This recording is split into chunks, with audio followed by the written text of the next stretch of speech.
Morning guys, back on the build this morning. So I've just took off this this bedding mattress that was up here. This is above the driver's seat, and this window was open when we bought the vehicle, so all water's been getting in here. You can see this wood. Yeah, this wood's going to need replacing, I think. Yeah, certainly. I mean, look at this over here, completely gone. I think what made this worse was the underside of the mattress it's got a plastic sheeting, so the water's just stayed here on top of the wood. Okay, let's move on.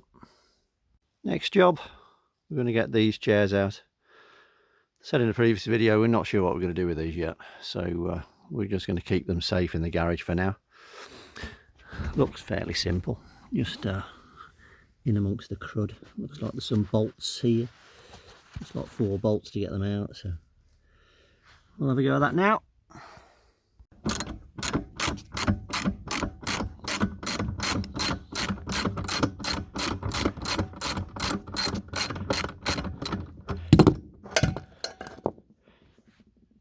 Whew, I'm out of breath, it's a hot day. Seats are gone, carpet up. That's what we got there, and that bit's actually not too bad. Still going to take that wood up. Need to get this gas heater out. Looks like it's held in on the outside. Right, well, we'll drill these screws out and see what that does for us. That's the heater gone.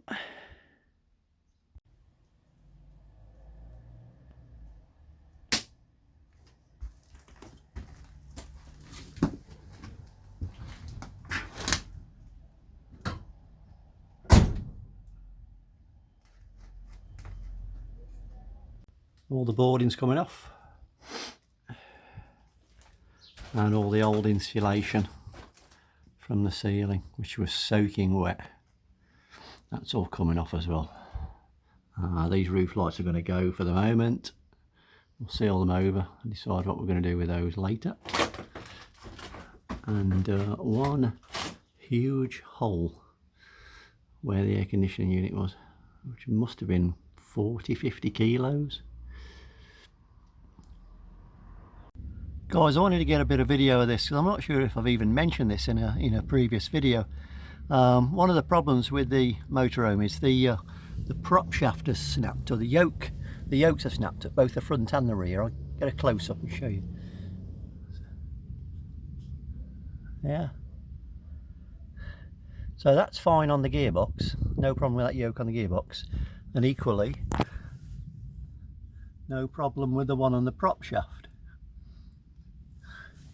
So how they came to break, I have no idea. Well, I think I know. 2 seconds.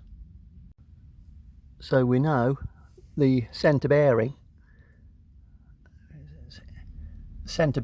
has come out of the housing. So I think what might have happened is that when it was being transported, this has come out of the housing, and the whole prop shaft has started to shake around, and it's whipped and snapped the couplings. I mean, that one's broken, and the one at the rear is broken as well in a similar way. I'll give a quick shot at that one now. There you go, guys, if you can see that. That's the rear one on the diff, which is a couple of clamps that hold the yoke in, or the coupling in. The yoke on the prop shaft is in good condition. It literally is. The coupling, both couplings are broken, front and rear. Right, and this week's been quite mad with deliveries for the RV. We got a bit of a box full arrived in the past few days. So we've got some new lights for the rear. We've got some polishing mops to see what we can do with the bodywork. It's looking very dull. And some G3, which I've used it on a previous car, and it's quite good, this stuff, so we'll try that on the mops. We've got some paint, So we've got 2 lots of paint in here and some thinners, so 3 lots of paint actually. So we've got some grey to make the stripes good again on the outside of the RV.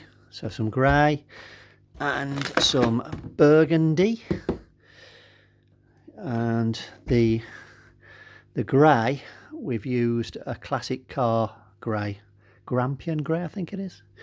It's a nice dark grey. So grey and burgundy, some thinners, some battery terminals for the generator, a connection for when you're in a campsite for this. So this is the electrical 240 connection that's going to go on the side. Yeah, we've got some plaster dip paint for the ceiling, for the roof. Now saw this. What was the channel, Sam? What was the channel that used this? Endless Adventure. Endless Adventure, yeah, that's right. So yeah, those guys in America use this or something similar to this on their roof of their RV, and it looked quite a good product. So I thought we'd give it a go. Another bit of good news, guys. We haven't had the motorhome a week yet, and we've got the logbook through from DVLA, which is really good news. Looking at this as well, it's saying that the number of former keepers is only 2. So I'm guessing that means since it was registered in the UK, which was back in 2003, but still that's still quite a low number, so quite pleased with that. Right, I think that'll do for this blog. In the next blog, hopefully you'll start to see us studying out the inside of the RV, deciding where we're going to have things, what the layout's going to look like, and we'll talk you through that. So if you've liked what you've seen, guys, please give us a thumbs up, and don't forget to subscribe. Take care, guys. See you soon.